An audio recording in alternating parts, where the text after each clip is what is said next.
এ কি রানীমা, আপনি?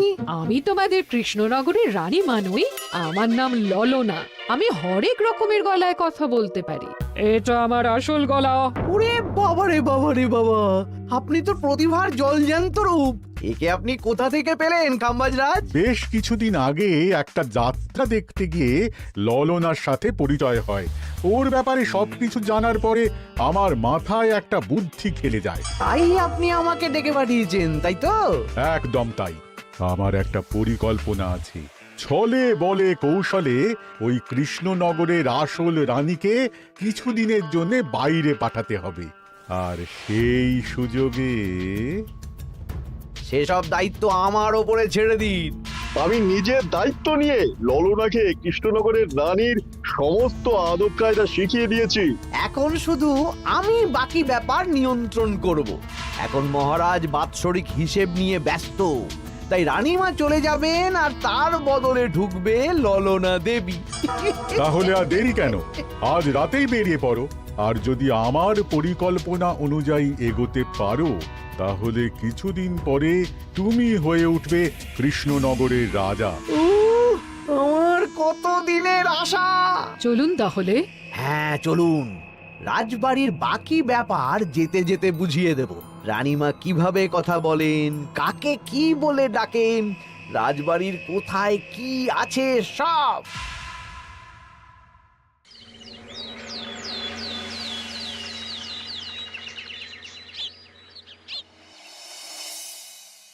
কি গো গিন্নি, জ্বরটা নেমেছে?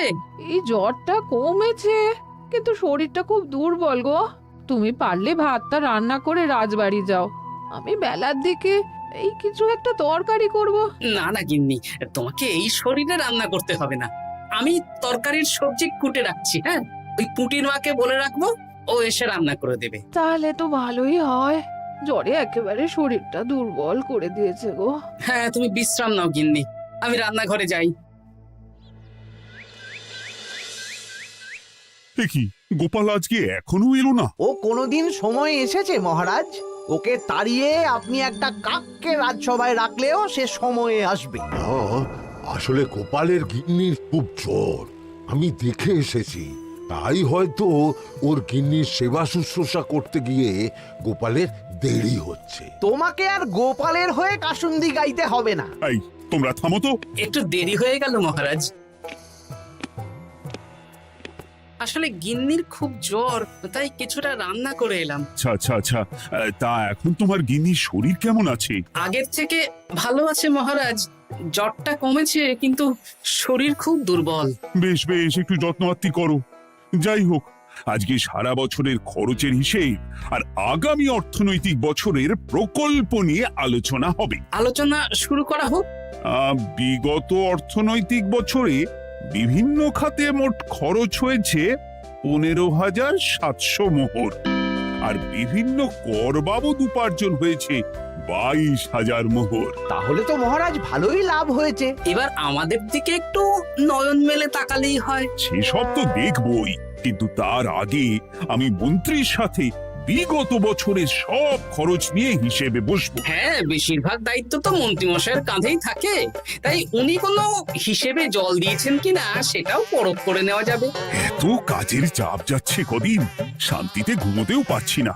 মন্ত্রী, তুমি আজ বিকেলে রাজবাড়িতে চলে এসো। বিগত অর্থনৈতিক বছরের হিসেবগুলো একবার দুজনে বসে মিলিয়ে নেব। আচ্ছা মহারাজ, যা করার তাড়াতাড়ি করে নিতে হবে। এখন দেরি করলেই এই বছরের প্রকল্পগুলো শুরু করতে দেরি হয়ে যাবে। মহারাজের জয় হোক। বলো প্রহরী, তুমি কি কিছু বলবে? মহারাজ, একজন কালো চাদর মুড়ি দেওয়ার লোক এলেন আর আমার হাতে এই চিঠিটা ধরিয়ে দিয়ে চলে গেলেন। এই গরমে চাদর মুড়ি? অদ্ভুত লোকটা। কি রে বাবা? সর্বনাশ! কি হলো? তোমাদের রানীমার জ্যাঠামশাই খুব অসুস্থ, তাই পরিবারের সবার সাথে দেখা করতে চান। ও মা গো! আজ সভা এখানেই শেষ। এইবার শুরু হবে আসল খেলা। কি বলছেন মহারাজ? হ্যাঁ রানী। আমাকে এক্ষুনি জ্যাঠামশাইয়ের কাছে যাওয়ার বন্দোবস্ত করে দিন মহারাজ। কিন্তু রানী, তোমার জ্যাঠামশাইয়ের বাড়ি কৃষ্ণনগর থেকে ঘোড়ার গাড়িতে গেলেও তো 1.5 দিন সময় লেগে যাবে। এদিকে আমার এত কাজের চাপ। আপনি বরং কয়েকদিন পরে আসুন, আমাকে এক্ষুনি যেতে হবে মহারাজ। বেশ বেশ, আমি তোমার যাওয়ার ব্যবস্থা করছি। সাবধানে যেও রানী, আমি 2-3 দিনের মধ্যেই আসছি।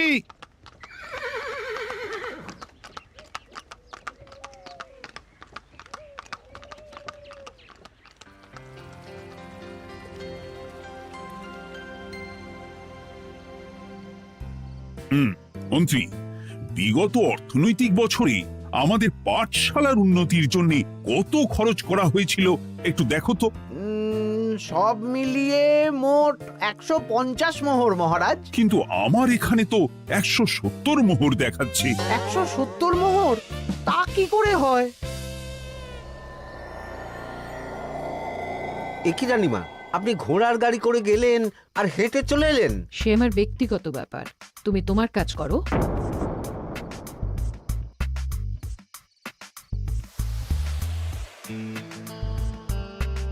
এ কি রানী, তুমি চলে এলে? আমার শরীরটা খুব একটা ভালো লাগছে না মহারাজ, পেটটা কামড়াচ্ছে।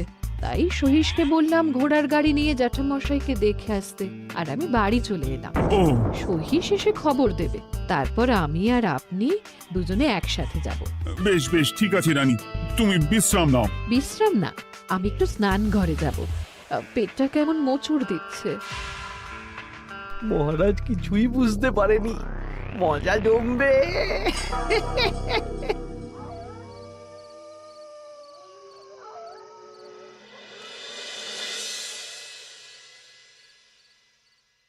এ কি রানী, তুমি তোমার সব গয়না গাটি বের করছো কেন? আমার আর এই পুরনো নকশার গয়না পছন্দ নয় মহারাজ। ভাবছি কালকে সকালবেলা এই গয়নাগুলো শ্যাকরাকে দিয়ে শহুরে নকশায় নতুন গয়না বানাবো। কিন্তু এগুলো তো তোমার সবই পছন্দের গয়না। কিন্তু মহারাজ আমি ভেবে দেখলাম এই গয়নাগুলো সবই বড্ড ভারী গয়না। আমি শহুরে আধুনিক নকশার হালকা গয়না পরবো। এমনিতে জ্যাঠামশাইয়ের শরীরটা ভালো নেই, মনটাও ভালো নেই, ও, পেটটা কেমন মোচড় দিচ্ছে। আমি আরেকবার স্নান ঘরে যাব।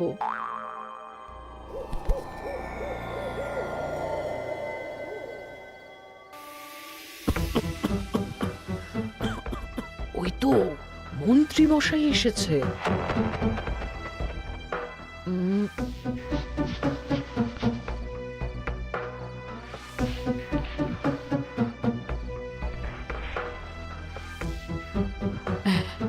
এই রাজ্যে গোপাল আমার শত্রু, কালকে থেকে গোপালকে খাটাবে।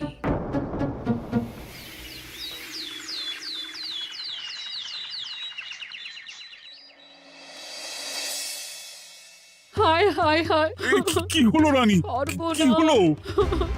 গতকাল রাতে আমার সমস্ত গয়না চুরি হয়ে গেছে। হ্যাঁ? বলো কি? প্রহরী, বলুন মহারাজ। গতকাল রাতে রানীর সব গয়না চুরি হয়ে গেছে। তুমি আরেকজনকে নিয়ে এক্ষুনি খোঁজ করা শুরু করো। যথাজ্ঞা মহারাজ।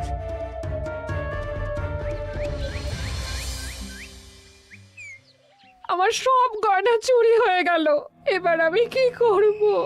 রানী তুমি কেঁদো না, সেই সকাল থেকে কেঁদেই চলেছো। আমি তো প্রহরীকে খোঁজ করতে পাঠিয়েছি। এই সব প্রহরী কর্মচারী কাউকে বিশ্বাস হয় না আমার। আজ থেকে সবাইকে ছুটি দিয়ে দেব। কি বলছো তুমি? সবাইকে ছুটি দিয়ে দিলে রাজবাড়ির কাজ কে করবে? কেন? আমাদের সবচেয়ে বিশ্বাসযোগ্য সভাসদ গোপাল আজ থেকে রাজবাড়ির সব কাজ গোপাল করবে। কি বলছো? আপনি কি বলতে চাইছেন? গোপাল বিশ্বাসযোগ্য না? হ্যাঁ, গোপাল আমার সবচেয়ে প্রিয়। ওর চেয়ে বিশ্বাসযোগ্য আর কেউ নেই। কিন্তু কোনো কিন্তু না, বলবেন আপনার আদেশ। এক্ষুনি গোপালকে ডেকে পাঠান। যেমন তোমার ইচ্ছে। গোপাল, গতকাল রাতে রানীর সব গয়না চুরি হয়ে গেছে, তাও আবার ঘরের ভেতর থেকে। আমি চাই তোমার মতো বিশ্বাসযোগ্য লোকই রাজবাড়ির সমস্ত কাজ করুক।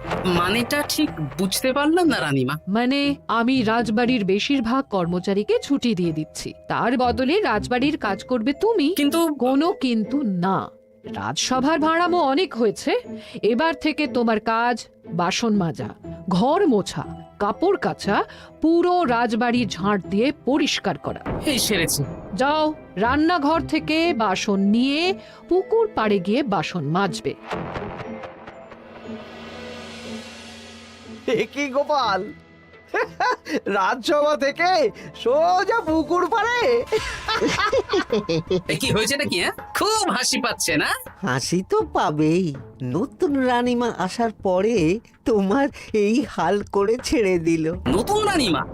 না, আসলে ঘটা বলতে চাইছে রানীমা তোমাকে নতুন চাকরি দিয়ে এই হাল করলো। ও যা হয়েছে ভালো হয়েছে। আমার পেছনে না লেগে নিজের কাজ করুন, যান। কোথায় কি বলতে হয় জানিস না নাকি? অভ্যেস নেই তো, তাই মুখ ফসকে বেরিয়ে গেছে।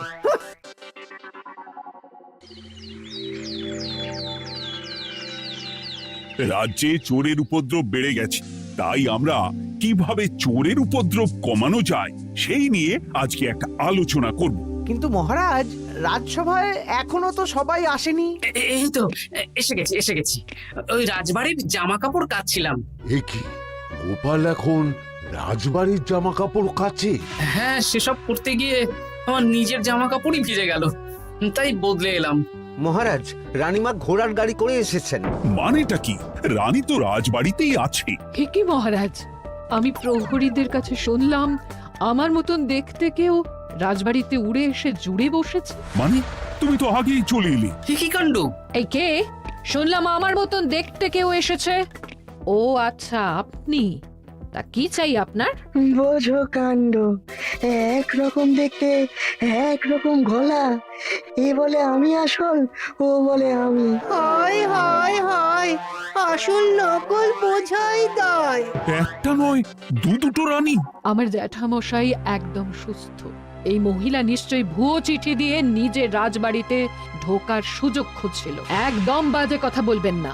আপনি কে সত্যি করে বলুন। সমস্যা সমস্যা, ঘোর সমস্যা। আমার কোনো পাণ্ডিত্য দিয়ে বুঝতে পারছি না কে আসল আর কে নকল। আমি আসল, বিশ্বাস করুন। আমি তো এইমাত্র এলাম। না, আপনি নকল, আমি আসল। কিভাবে বুঝবো? আমি বলবো মহারাজ, এই যে এই রানী আসল। হ্যাঁ, কিন্তু মন্ত্রীমশাই, আপনি কি করে বুঝলেন? না মানে এই রানীমা তোমার উপরে এত ভরসা করে রাজবাড়ির কাজ করাচ্ছেন, কাউকে বিশ্বাস করেননি, একমাত্র তোমাকে বিশ্বাস করেছেন। এত ভালোবাসা, এত বিশ্বাস কার থাকতে পারে বলো? মানে গোপাল, তুমি রাজবাড়ির কি কাজ করছো? বাসন মাজা, ঘর মোছা, বাগান পরিষ্কার, অনেক কাজ করছি রানীমা। আপনার সব গয়না চুরি হয়ে গেল, তাই কাউকে বিশ্বাস করা যাবে না বলে ওই রানীমা আমাকে কাজে রাখলেন। এই ওই বন্ধ করে একটা উপায় বের করো। বেশ বেশ, আমি ধরে নিচ্ছি দুজনেই আসল। তাই আপনাদের দুজনকে আমি পরীক্ষা নেব, দেখব কে উত্তীর্ণ হন। তাই নাও। আপনারা দুজনেই তো সেনাপতিকে চেনেন, বলুন তো সেনাপতির আসল নাম কি? সনাতন সেন। আচ্ছা, আপনাদের বাপের বাড়ি কোথায়? বিজয়গড়। দূর গড়গড় করে সবই বলে দিচ্ছে। এভাবে হবে না, অন্য কোনো উপায় ভাবো। বেশ, সেনাপতি তলোয়ার দাও তো। দিচ্ছি। এই নিন, এই তলোয়ার দিয়ে মহারাজকে মেরে ফেলুন। আপনাদের মধ্যে কে মারতে চান বলুন। এসব তুমি কি বলছো গোপাল? মহারাজ আমার পতি পরমেশ্বর, ওনাকে আমি মারতে পারি? আমি স্বপ্নেও ভাবতে পারিনি গোপাল তুমি এই জঘন্য কাজ আমাকে করতে বলবে। আমি নিজের প্রাণের আহুতি দিতে পারি, কিন্তু মহারাজের গায়ে একটা আঁচড়ও দিতে পারবো না। উফ, খাম্বাজরাজ বেছে বেছে এক ধুরন্ধর নারীকে পাঠিয়েছেন, কোনো জবাব নেই। আমি বুঝতে পারছি না মহারাজ, এনাদের হাবভাব, কথাবার্তা, রূপ সবই একরকম। তবে যিনি ঘোড়ার গাড়ি চেপে এখন ফিরলেন, তিনি আসল হলেও হতে পারেন। আমি আসল, বিশ্বাস করুন। বললেই হলো? আসল হলে প্রমাণ করুন। বেশ, আজকে আর মাথায় কিছু আসছে না, আমি কাল আসবো। ততক্ষণ আপনারা দুজনে রাজবাড়ির দুটো ঘরে থাকুন। কি ছক মারিতে পড়লাম রে বাবা।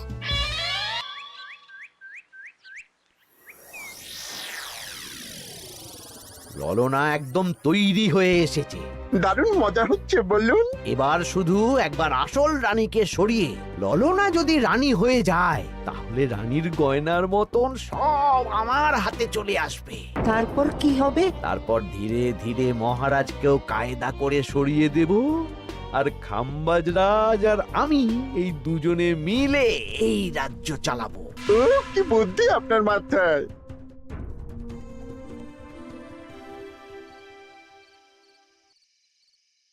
বলছি শোনো না, আমার শাড়িটা একটু ছিঁড়ে গেছে গো। তুমি বাজার থেকে কালকে আমার জন্য একটা শাড়ি নিয়ে আসতে পারবে? হ্যাঁ, আচ্ছা বেশ, নিয়ে আসবো শাড়ি। শাড়ি শাড়ি শাড়ি, এই তো মাথায় বুদ্ধি এসেছে। কাল নয়, আজকেই। গোপাল, তুমি কিছু ভাবতে পারলে? মহারাজ, আপনার দুই রানীকে ডাকুন। আমার তো একটাই রানী। ওই হলো মহারাজ, আসল নকল দুজনকেই ডাকুন। কই গো, একটু বাইরে এসো। বলুন মহারাজ, আপনি ডাকছেন? আচ্ছা, আমি দুটো শাড়ি নিয়ে এসেছি, লাল শাড়ি আর নীল শাড়ি। এই দুটোই মন্ত্রপুত শাড়ি, এক সিদ্ধ পুরুষ দিয়েছেন। কে তিনি? না, সেসব এখন বলা যাবে না, তবে এই শাড়ি দুটো একটা একটা করে ওনাদের দিয়ে দিন। এবার আমি এই শাড়ির বিশেষত্ব বলি। হ্যাঁ বলো গোপাল, বলো। আপনারা দুজনেই আজ রাতে এই শাড়িটা পরবেন, সারা রাত পরে থাকবেন। এই শাড়িগুলো 12 হাত মাপের শাড়ি। আগামীকাল সূর্যোদয় হওয়ার পরে যার শাড়ি 4 হাত কমবে সেই হবে আসল রানী। আচ্ছা বেশ, তাহলে তোমরা দুজনেই এই শাড়ি পরে থাক। কাল সকাল সকাল রাজসভা বসবে, তখন তোমাদের শাড়ি গোপালের কাছে জমা দিও। আচ্ছা। আমি যে নকল সেটা বুঝতে দেওয়া যাবে না। কি করে এই শাড়িটা 4 হাত কেটে ফেলে ওই দু ফল কাটার ছড়ি কেটে ফেলো। কালকে আবার মজা হবে।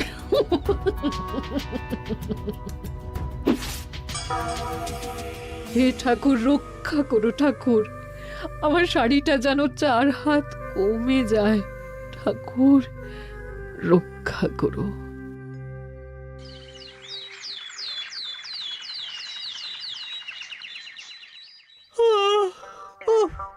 এত সকাল সকাল রাজসভা, দূর, ভালো করে ঘুমটাও হলো না। আমি তো ঘুমোইনি, চিন্তায় ঘুমই আসেনি। কই গো, তোমরা এসো।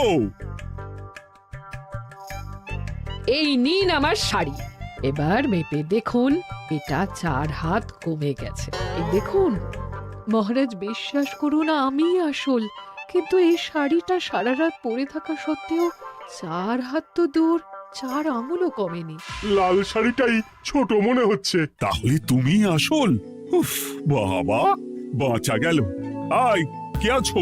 এই নকল রানীকে কারাগারে বন্দি করো। দাঁড়ান মহারাজ, বন্দি করতে হলে যার শাড়ি 4 হাত কমে গেছে তাকে বন্দি করুন। কেন? আমার শাড়ি তো 4 হাত কমে গেছে। শর্ত অনুযায়ী যে আসল তার শাড়ি তো 4 হাত কমবে না। আপনি ধরা পড়ে গেছেন নতুন রানীমা। এগুলো কোনো মন্ত্রপুত শাড়ি নয়, এগুলো আমার পরিকল্পনার প্যাচ। আপনি নিশ্চয়ই নিজেকে আসল প্রমাণ করার জন্য শাড়িটা কেটেছেন। না মানে, না না না, তাহলে কমলো কি করে? না মানে হয়ে গেল। সত্যি গোপাল, তোমার বুদ্ধির জবাব নেই। গোপাল, তুমি আমাকে বাঁচালে। এই যে নতুন রানীমা, চুপ করে কেন? ওকে আমি কারাগারে গিয়ে বেত মারছি, তাহলেই সব বলবে। বল, কে তুই বল? আসলে মানে আমার নাম ললনা। আমি যাত্রাপালা করি, অনেক রকম গলায় কথা বলতে পারি। কদিন আগে খাম্বাজ রাজ আর এই মন্ত্রী মশাই